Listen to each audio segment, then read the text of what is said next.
to do this regression, we're basically building all of it off of our calculator. Which means you need to have this giant how-to sheet. No, it's a little bit different. I love it when things are laminated. It's not laminated, it's like cardstock. I think Mr. Fontana had these made down in the Mr. Bounds to like try something out. I really like this. I really like the period. Let's remember you want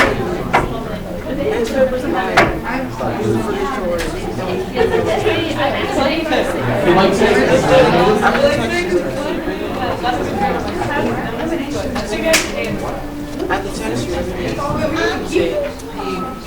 if you want.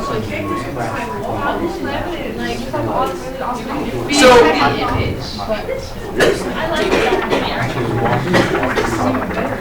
like great.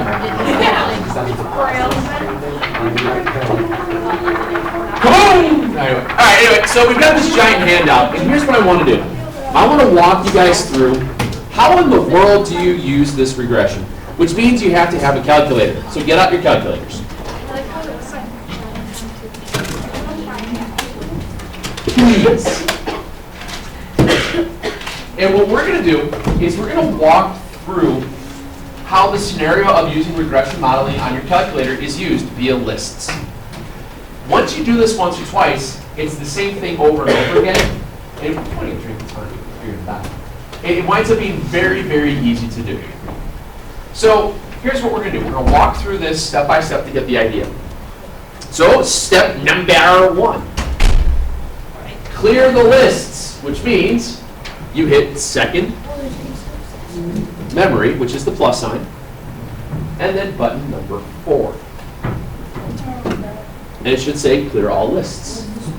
Done. Hit enter. Allie's already having problems. Done. What does that do?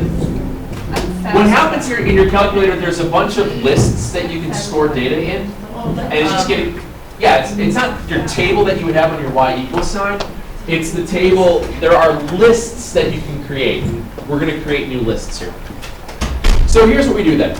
Now, also hit y equals real quick, make sure you don't have a graph in there.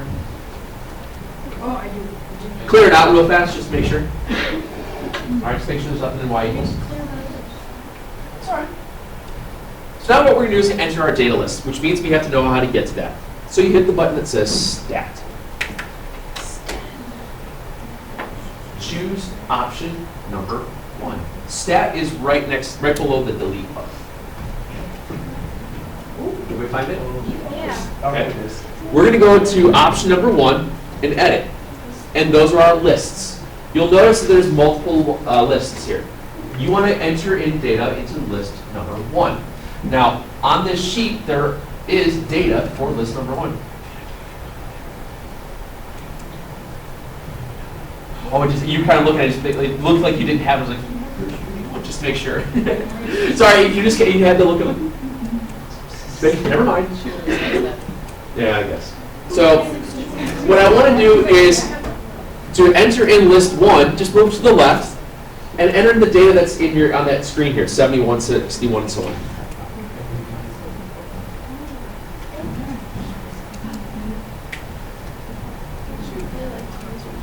Okay. Once you enter in those points, hit the right button to enter in your list for the second column. Or the down arrow. It's like making me type on the sheet.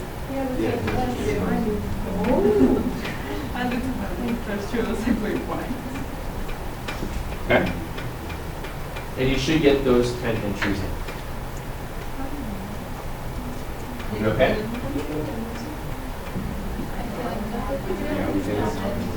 You might have done something like this a little bit. Everybody okay with that? Yes. Open.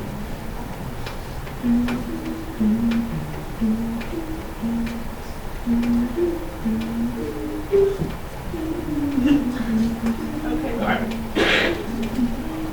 Now, we want to make sure that our stat plot is set up correctly. So step number 3.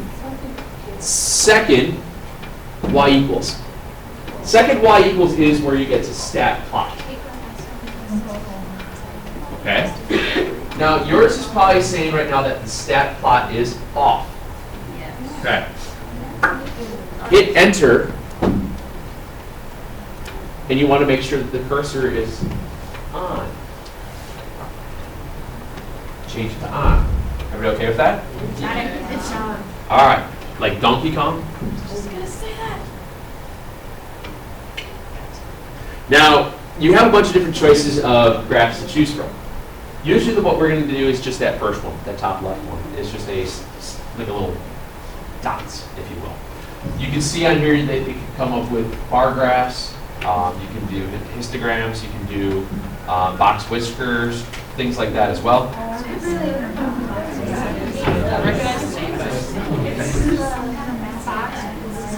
It's the box with the whiskers. That's a great way of describing it. And you can change the way the dots are going to look if you want, if you're ever so inclined as well. But you basically want to set it up like this. Now, the other thing that you want to be able to do is you want to be able to see what this data looks like, which means you have to mess with your windows. Okay. So go ahead and just hit Window.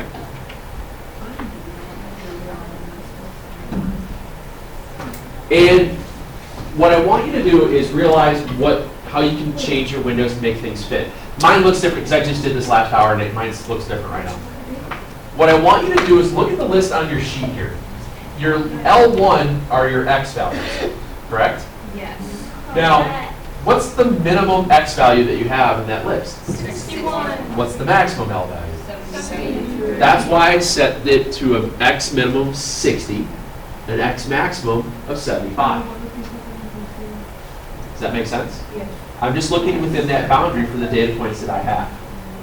Now, here's what that, and I don't know if you guys ever asked me this question before, but you know how it says X scale, S-C-L-E, and then below that on a couple it says Y, S-C-L-E? That stands for the scale. How far apart you want your tick marks to show up on your calculator. If you want it to go by ones, twos, whatever. Just so for space-wise, I put it at a 5. Mr. Fontana put this at 5. You could leave that at 1. It doesn't matter. It just means you might be spread out a little bit more. We're just trying to put it all in the same window. We did the same thing for the Y values, your L2. Those are your Y values. Your smallest value of the L2 was 108. The maximum was 192, or 195, excuse me. That's why they put it at 100 to 200. Bless you. And then instead of having all those dots, they just had to go up by 20s. Okay? They just went up by 20s. Does that make sense? Yeah. It's just to make it look a little bit cleaner. Got it. All right? So now when you look at your graph, you should get those dots. Okay?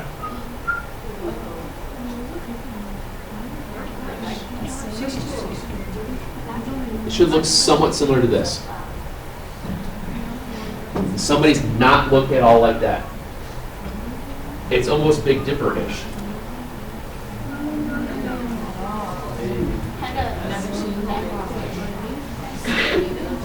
Yeah, he did those.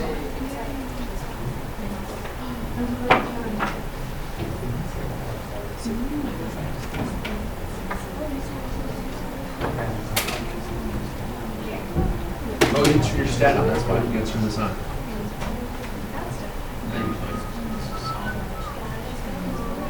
Yay! Okay? So here's what's happening. This example is an example of a linear regression. Linear means what? In a line. It looks kind of like it's in a line. Do you remember when you guys like a scatter plot? So you are going to come up with the equation of the line of best fit. Oh! Michael, bear with me. It's a matter of pressing a few buttons. Okay. So flip this over and let me show you what's going to happen next. Now, the tricky part now in this class becomes then, is your data set going to be linear, quadratic, cubic, quartic? It's going to be up or through. It'll be up to you guys to determine what regression model that you're using. It takes a little bit of getting used to, but once you see the very mild differences, it's pretty easy to see. Okay? So I'm telling you off the bat, this is linear. There's really no rhyme or reason, but it's just looks like it's always increasing at a somewhat of a constant rate. So here's what we do. Go back to your calculator. We're going to hit clear out our screen, go to second quit. Go to the button that says stat again. Now, if you look at where it says stat, the next option says calc, or calculate. Move over to the right one, and what we're going to do is we're going to calculate the linear regression. Select option number 4. Now, your screen's going to look a little bit different than mine. Mine's got a different operating system running through the computer than yours does. You might just have to hit enter once and you'll get the equation. I have to hit a couple of times. And you get something that looks like this. Okay. Now, let me explain to you what this is saying.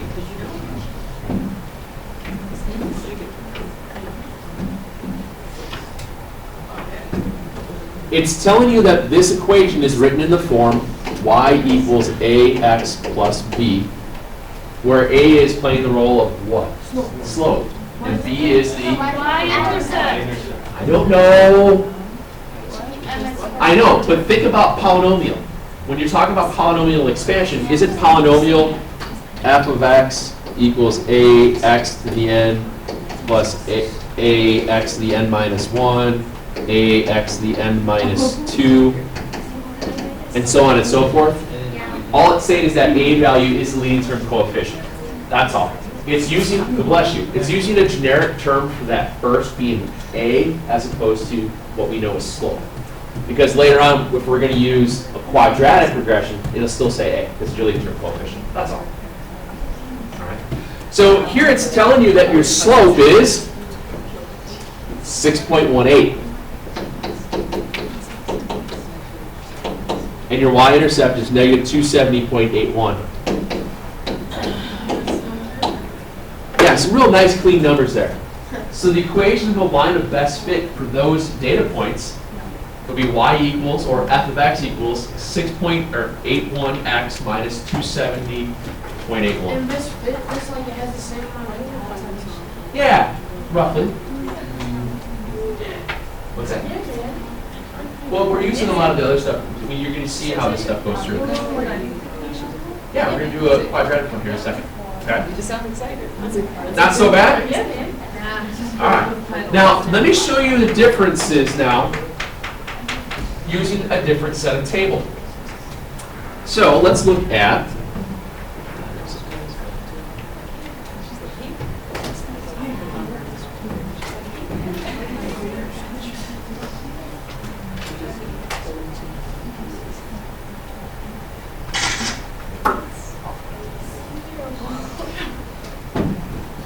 let's look at this data set. And you've got your x and your f of x. So f of x is the same thing as y.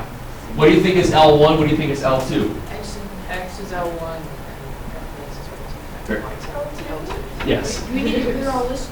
Yeah, and we're going to go through this whole thing again. And I'm going to show you guys how this works. There's a couple of steps of things that you're going to do with these. And it's kind of the same thing each and every time. Okay. Let's do this one.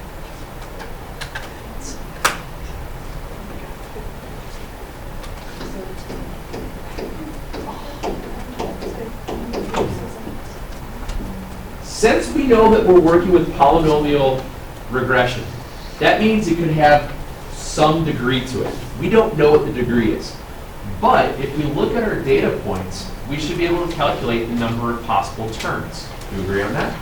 Yeah. So here's what I'm going to do. We're going to plot a very basic rough sketch, which means I'm not going to bother marking off tick marks. I'm just going to get an approximate picture of what it looks like. So if I'm looking at my data points, my x values are all positive, but my y values are both positive and negative. Therefore, what two quadrants am I looking at? One is two. Is it two? 1 minute ago. 1 and 4.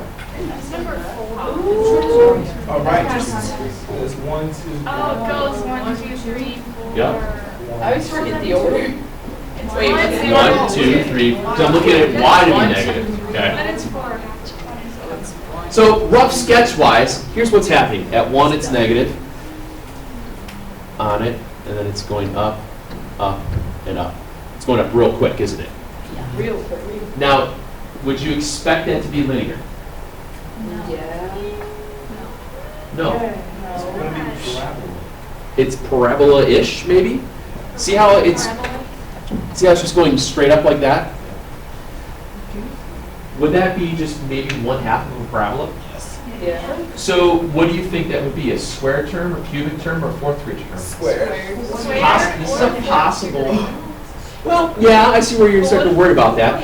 I would say at this point here, my second step is I would say I'd look for my number of possible turns. Now, here's what I mean by number of possible turns. It looks a little bit different than what you're accustomed by seeing the full curve. Here we only have a part of it, and it's just increasing, which means there has to be something else to it. It's not increasing at a constant rate, though, is it? No, it's going up rather quickly. So wouldn't that lead you in this case to think that this is possibly a second degree polynomial? Now, before I go on to this any further, I'm going to show you guys the difference between second degree and third degree as far as the rough plot points look. It's very, very easy to tell the difference when you see that. Okay? Now, we'll finish this problem here in a second, but I want to go to the next one that I have here as well and do the same idea with this same set of data points. And I'm just going to plot it for you real quick because we'll do this together here in a second, but I wanted you guys to see right away the differences between the quadratic versus what it's going to look like with a cubic. Once again, I'm looking at first and fourth quadrants there. X values are all positive, the Y values go positive and negative. When I do a rough idea here, I'm going more negative, and then I'm coming back up, and I'm going up. So I'm looking like this. So you see how that's different than that? Yeah. Whereas we called that a quadratic, it's just quickly up. Whereas this one changes direction then goes. This would be considered two changes directions like that. I know you only see one. And did you see any changes of direction in the quadratic one though? And that's where it's a little bit weird. Because you're only looking at part of the curve. What's the other one? Because it's not a straight line. None of these are straight lines. I'll tell you that none of these are going to be straight. These are all polynomial. They're all going to be at least second degree. Okay? So we're going We don't know what it looks like right now. All I know is that it's just the data set that I have is at 1. Okay? So what's looking at here, in this case, you're just going straight up. Okay? You're only looking at a part of the curve itself to go through the modeling here. There's another side to it. There's no visible change of direction. It's just increasing at a rapid rate. Whereas in this one, there's a change in direction to come back up. So this is showing you that there was a dip, which means it had to come from someplace else. This is where you take it with a little bit of a grain of salt, that if you see one change of direction, add one to it, which means there's two changes of direction, which means it's a third degree polynomial. It'd still be a parabola, wouldn't it? No, because you wouldn't see this hook. Why not? Because the way the data is going to be done. The way that this is going to be given to you, this is how it's going to look. It's a little bit, you're going to have to trust me on this. I know. Yes, sir. So they're always going to give us half of the, for our rough sketch, they're going to give us half of the. I don't even think it's half of it, but it's kind of part of it, yeah. You'll be able to tell, I mean, a quadratic's just going to have a straight increasing part. A cubic will have a dip into it. A third degree would have like a double change. Okay? That's still in the second It just has that one like that, yes. Even though you don't see all of it. And that's what, this is the one part of this that just takes a little bit of getting used to. Okay? The more you do of them, the easier it is. Trust me on this. Okay? So, here's what we're going to do now. Your last step of this problem would be to go to your calculator. So we're going to do the same thing. Start by clearing out your lists. Second, plus sign, 4, and enter. Your lists have been cleared. Yes, sir? So you were just doing like, I don't know, word problems like this over and over again? Maybe you had to clear a list. You just press enter again. I don't know. They might. Yeah, it does. All right, there you go. So remember to go back in your list. You hit Stat, Edit, and we're going to start by entering our list number 1. List number 1 is your X values. It's just going 1 through 6.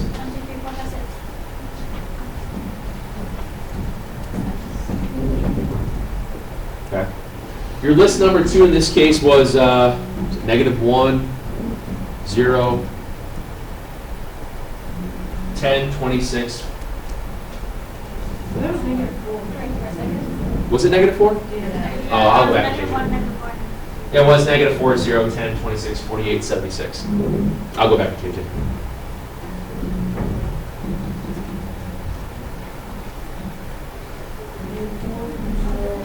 Okay. 10, 26, 48, 77. All right, so I'm at -4. So I have that list. Just go ahead and back out. If you want to look at the graph, you can look at the graph, but obviously I'm going to have to change my window. In this case, I'll make my minimum 0, my maximum 10. I can just go by ones because it's not that much data. -5. -5, that sounds good. And what's your highest point? What, 75? 80? Okay. And then do your scale. Does your scale really have to change? No. I'll leave it at 20 because it's just showing the hook then. So it's going straight out. Okay. So you get a rough visual representation of what it looks like. It kind of mirrors that rough sketch. The reason why I was saying just doing that little rough sketch, just a little bit quicker, plus you don't have to mess with your window. Usually that's where you guys will get screwed up on, then you'll get lost and go, I don't know what happened to it. So the less you have to mess with your window, the easier it is a little bit sometimes. So now we've decided that it's going to be quadratic. So I hit I hit Stat, move it over 1 to calculate. And we said it's going to be quadratic, so we're going to choose option number 5 now. Your calculator doesn't do this step. Just if you hit enter right away, it'll give you coefficients. So nice. So it's giving you the equation of the parabola. It's giving you the equation of the parabola that has those data points. It's y equals 3x squared minus 5x minus 2. I got 3.26. We had that -7.3. You might have done this wrong. I bet you did. Yes, sir. What kind of jobs do this? Absolutely not. Except for an algebra 2. Mr. Murphy, What's up? what kind of jobs deal with this stuff in real life? Anything that deals with statistics. You use a lot of this. Oh, yeah. Yes, ma'am. You take tests, are we gonna get this? No, because by the next one that you do, you probably don't even need the sheet. All right. You really don't. It's just a matter of entering your values in the list, deciding what regression it is, and pressing enter. That's really all it is. So it's kind of like a nice little tutorial to help see your way through it. Okay. Can I keep it anyway? Yeah, you guys keep that list and that sheet. I'm not worried about it. Absolutely. So, did everybody get that for their A, B, and C? Now, do you see why they were using it as A values then for the lead term, coefficient, B, and all that? Does that make sense why it's not N? All right, finish out this one then. Remember how we were saying that this one appeared to be cubic because it had that little hook to it? Re-enter your lists. Now, the homework problems you're going to have tonight your X values are always going to be 1, 2, 3, 4, 5, 6 for the first few of them. So you don't really need to completely clear your list. You could overwrite the list if you'd like as well. Yeah, Christian. So would it just gonna work like the amount of changes that we do see? Should we just add 1 to it? So we see 1 here, so there's really 2, so it's beautiful. It's kind of the general rule of thumb on that. It's one of those weird things you just kind of take a little bit of a grain of salt and it kind of goes through it.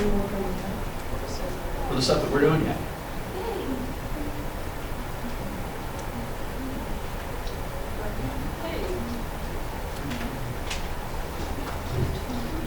So what kind of regression is this?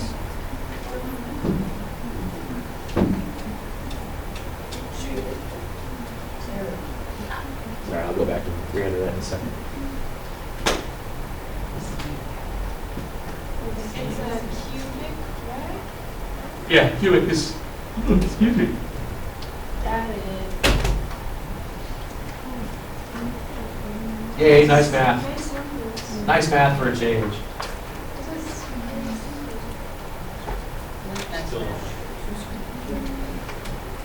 This is silly. Oh yeah. And just remember, what happens if we guess that was the wrong thing? Like if it's cubic and we guess that it's quadratic and then It'll, calculate it? I think it'll spit out the wrong equation then. Well, how do we know it's the wrong equation? Well, that's why you have to learn, that's why you have to get better at math. I don't mean it. All right, that was mean. That was good though. Amen. You're funny. So if I look at, I mean, you kind of get the same idea here.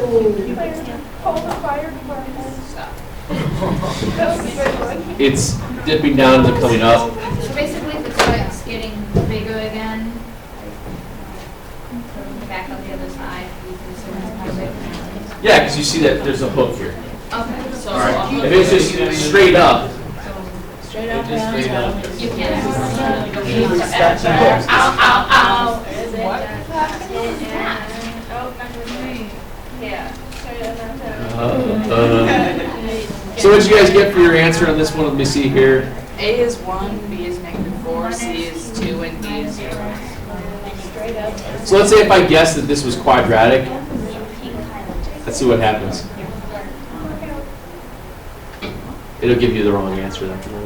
You don't like it. So you got to make sure you have to.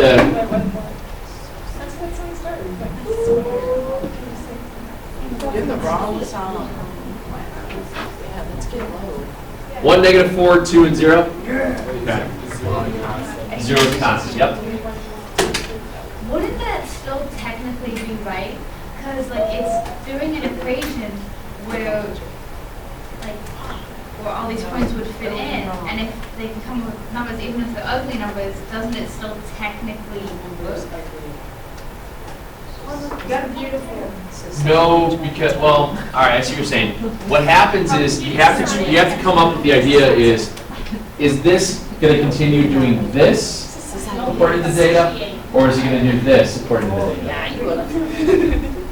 You have to make the assumption. Crap. So are we gonna get to the point where it's got like, Yeah. and then that's like, Yeah, you'll have something like that tonight. Speaking of, Let's not do homework. you could not do it. It's fine by me. Let me just set a time myself.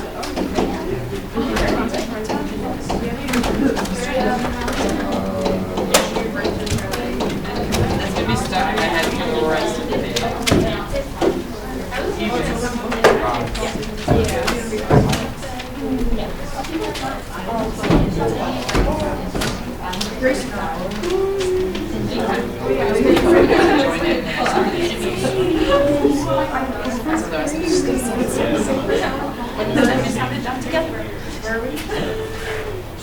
This isn't bad at all. On the wall.